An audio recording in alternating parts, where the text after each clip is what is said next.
The Contractor State License Board, or CSLB, receives thousands of applications each year, but nearly 45% of them are rejected because of incomplete or incorrect information. We don't want this to happen to you. This application tutorial is designed to help you fill out the license application and point out common mistakes and oversights to avoid, so your application won't be rejected or delayed. Review any section of this video as many times as you need to, and make sure to read the directions carefully. And while the first few pages may look scary, they're not really. Read them before you start. It'll save you a lot of time and headaches later. Plus, the application is only 5 pages. Not so bad, right? But before you begin filling this out, here are some things you need to remember. If you're a limited liability company that wants to apply for a California contractor license, use the specific LLC application that's available on our website. While some of the LLC application information is different, this video will be able to help you through the basic application process. While filling out this application, you'll see the terms qualifying individual and qualifier a lot on this application. The qualifier is the person who is responsible for the license's construction operations. The license qualifier must, within the last 10 years, have 4 years of journeyman level experience in the classification they're applying for. This is a requirement for all licenses issued by CSLB. What qualifies as a journeyman? Well, it's an experienced worker who is fully trained and able to perform the trade without supervision, as opposed to a trainee, helper, laborer, assistant, or apprentice. Parts of journey-level experience can be earned by completing an accredited apprenticeship program or earning a college degree in a related major, like engineering or landscape architecture. Okay, this is important. A U.S. Social Security number is required for you and everyone you're including on the license. Other forms of identification, like Canadian Social Insurance numbers or individual taxpayer identification numbers, cannot be substituted. The bottom line is, if you don't have a U.S. Social Security number, you can't be included on the application. Also important, if you get to a point where a certain section doesn't apply to you, write the letters NA for not applicable. Don't leave any space blank or ignore any of the sections. Seriously, we'd rather not reject or return your application for correction. And keep in mind that you can only submit one application at a time. And before you start, remember to type or use blue or black ink when filling this out. When CSLB receives your application, it is scanned into a computer system, and anything other than blue or black ink can't be read. Okay, now that we've gotten those basics out of the way, let's get started. Here is the beginning of the application. New license applicants must include a $300 non-refundable fee with the application. CSLB accepts money orders or personal, business, certified, or cashier's checks. Make it payable to the Registrar of Contractors. And please don't send cash. Don't worry about the $180 initial license fee for now. It will be requested after your application has been processed. At this point, you also have the option of donating to a special grant fund called the Construction Management Education Account. This account gives grants to qualified colleges and universities that teach construction management. If you donate, write down the amount you're including with your application fee. You can also write a separate money order or check payable to CSLB/Construction Management Education Account and include it with your application. Okay, let's take a look at Section 1. Have you established a business name? If you have, write it here on line 1, and keep in mind that the business name has to match the type of classification you're applying for and the type of business you operate. That means if your business name is John Doe Landscaping, you wouldn't be applying for a C10 electrical license. Instead, you'd be applying for a C27 landscaping license. And if you're a sole owner of a business, your business name can't be John Doe and Partners or John Doe Landscaping Incorporated, but just John Doe Landscaping. Don't worry if you don't have a business name established yet. Just write your full legal name here instead. On line 2, write the classification you're applying for. Remember, you need within the last 10 years 4 years of relevant journey-level hands-on experience within that trade to qualify for the license. You can refer to the list of classifications on page 3 of the application's General Information section. For line 3A, write in your current mailing address. P.O. boxes and private mailboxes are okay for this line only. However, on line 3B, you'll need to provide the physical street address of your business. For line 3C, include your business's phone and fax numbers. Sometimes these are the same number. And your email address. You can rest assured that your email will not be shared with any outside agencies or businesses. In Section 2, your business entity is the type of business you'll be operating. This can be a sole ownership, partnership, or corporation, but be sure to choose only one. And remember, there is a different application for limited liability companies. If you're operating as a sole ownership, you are the only one who owns the business. If you're operating as a partnership, you'll need to provide your Federal Employer Identification Number, or FEIN. This number was assigned to you by the U.S. Internal Revenue Service, or IRS. You'll need to have your partnership established with the IRS before applying for your contractor license. To register a partnership, you'll need to complete and mail in an IRS SS4 form. You can find more information about this on the IRS website. Personal Social Security numbers are not acceptable in place of the Federal Employer Identification Number. If you're operating as a corporation, include the California Corporation Number that was assigned to you by the California Secretary of State's office. Corporations must be registered and in good standing with the Secretary of State before applying for a contractor license. And the information that CSLB receives from you must match the official information listed in Secretary of State records. Section 3 is where you'll be filling out information on the qualifying individual. Remember, that's the person who has the relevant, journey-level, hands-on experience required for the license classification. On line 5A, be sure to include your full legal name, date of birth, and Social Security number. If you don't have a middle name, write the words "no middle name," or if your first or middle name is an initial, in parentheses, write the words "initial only" after the letter. For line 5B, include your physical residential address. P.O. boxes and private mailboxes are not acceptable here. Your address will not be made public unless your residential address is the same as your business address. For line 6, make sure to include any other CSLB licenses you're listed under, or any CSLB licenses you've held in the past. This is also where the qualifier identifies the percentage of ownership in the business. Remember, this needs to match the business type. For example, if you're a sole owner, you cannot own only 50% of the business. You'd own 100%, right? Just to help you out, ownership for the qualifier is usually broken down like this. A sole owner, meaning if the qualifier is the only one who owns the business, has 100% ownership.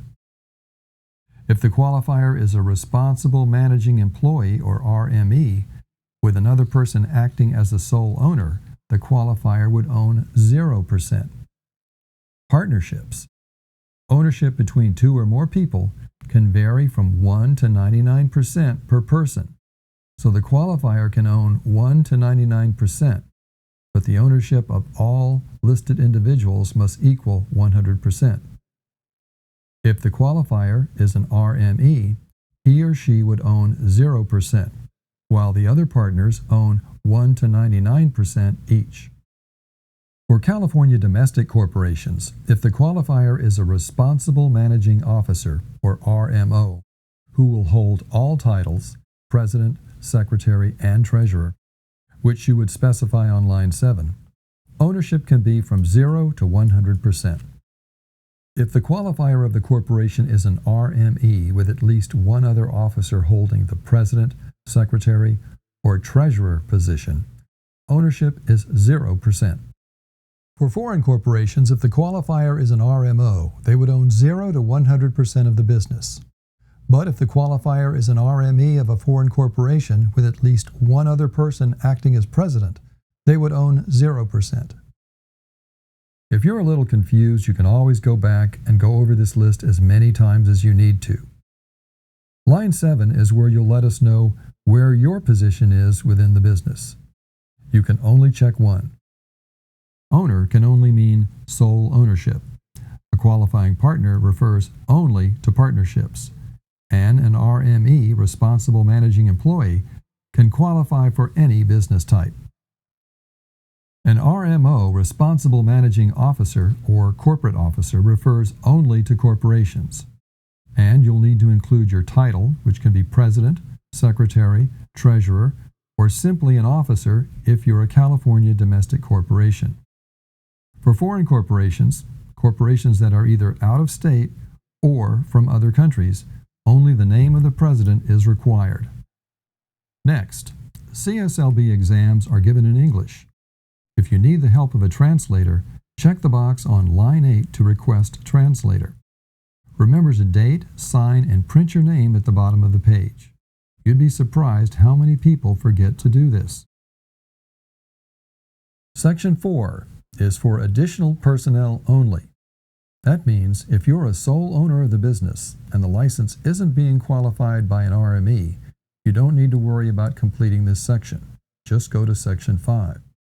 But if the license is being qualified by an RME, their information will go in Section 3, and your information as the sole owner will go here. Also, if you have other people you want to include on the license, you'll need to fill this section out as completely for each of them as you did for yourself in the last few sections. If there are more than 4 additional members in your business, copy this page and use it to include other people's information. Remember that each box needs to be filled in. So for lines 9A through 9D, include their full legal name, date of birth, and include their U.S. Social Security number. Remember, if they do not have a U.S. Social Security number, they cannot be included on the license. Individuals included on the application also must provide their physical residential address. Do not use a P.O. box, private mailbox, or your business address as their address. Write in their title or position within the business. Check only the title or position that applies. Remember, there cannot be 2 owners if the business is a sole ownership, and a general partner is a working partner, while a limited partner is a financial backer. When all the information is provided, have each person date, sign, and print their name. For Section 5, it's important that you read every question carefully and answer all the questions accurately. These questions apply to you and everyone included on the application, unless the question indicates otherwise. If you check yes to questions 10, 11, or 12, you need to include a written statement on a separate sheet of paper with a detailed explanation for each situation. Take your time here. It's important that you fully understand what's being asked and what details you need to include in a written statement. Question 10 asks if you, anyone included on the application, and/or any immediate family members have been named in or responsible for any judgments, liens, or claims against bonds or cash deposits on a construction project. Take a look at the sentence that's in italic type for the definition of who is considered to be immediate family. If you check yes, you will need to include on a separate sheet of paper a list of all judgments, pending or not, liens, past due or unpaid bills, claims, or lawsuits, with a detailed explanation of each situation. Make sure to include the names and addresses of everyone involved. Question 11 is very important because all applicants by law are required to be fingerprinted and have a criminal background check. CSLB will receive information on everyone included on the license through the California Department of Justice and the FBI as part of the application and fingerprinting process. This includes all misdemeanors and felonies, even if they're sealed or expunged. This includes juvenile and traffic violations. So on question 11, even if you can't remember all the details, it's best to check yes and disclose everything so that it matches the information CSLB receives from law enforcement agencies. Be as detailed as you can in your statement. The more information you provide, the better. If you need further clarification, you can get a copy of the Conviction Disclosure Form from our Forms and Applications section of our website. Having a conviction on your record does not mean you'll be denied a license. You can view CSLB's rehabilitation criteria for specifics. But if information received by CSLB doesn't match what you indicated on your application, it may be denied. Question 12 asks if the qualifier, anyone included on the application, and any immediate family, remember to refer to that listing from question 10, have received any administrative citations from CSLB, or if they've been on a license that has been denied, suspended, or revoked in California or elsewhere. If you check yes, include a detailed statement on a separate sheet of paper explaining the situation. Question 13 only pertains to the qualifying individual listed on the application and has to do with the level of supervising management the qualifier will have to provide for the license. Here's a hint. If you check no for this question, your application will be rejected. Question 14 should be answered by the qualifier only if they are a responsible managing employee or RME. Check the box if you will work at least 32 hours per week or 80% of the time per week for the business. In other words, check yes or your application will be rejected. Now, by law, to be eligible for a contractor license, all new businesses applying for a license must have more than $2,500 in operating capital. This includes equipment, tools, and cash. So for question 15, if you check no, your application will be rejected. Section 6 is only applicable if you've completed an educational or apprenticeship program. If you have, check yes, and be sure to include sealed official transcripts with your application. Based on units completed, CSLB may grant up to 3 years of credit towards the 4-year requirement. Keep in mind that your education must be relevant to the trade classification you're applying for. If you have a degree in philosophy and you're trying to get your C10 electrical license, chances are it won't count toward your work experience. Here's the part of the application where a lot of mistakes are made. The certification of work experience portion has 2 sections that need to be completed by the qualifier of the application and by the certifier. I'll explain who that is in a minute. Part 1 must be filled out by the license qualifier. Remember, that's the person who's applying for a license and has the hands-on trade experience. Most likely that's you. Like you have in previous sections, include your full legal name. On line 2, write in the business name of the qualifier's employer, their CSLB license number, and their physical address. If you are self-employed, make sure to check the box in this section and then go to line 4. For line 4, while very rare, if you're applying for a B general building license and have work experience as an owner-builder performing work on your own property, you may check yes. You'll need to include the construction project experience form on the very last page of this application and write a detailed list of completed projects on the form and attach copies of building permits from those projects. Part 2 must be filled out by the certifier, who is a person who has direct knowledge and has witnessed your work experience. It's important that all work experience is in the certifier's own words and that it is completed after the qualifier has completed Part 1. Don't fill this out yourself. For line 5, the certifier must check whether the qualifier was a full-time or part-time employee. The certifier can only check one. If the qualifier was in between full-time and part-time employment, they are considered part-time. For example, if you've worked for a business for 10 years, but only 50% of the time, you would check part-time. The certifier should only list journey-level work or higher experience on this form, and it must be applicable to the trade classification you're applying for.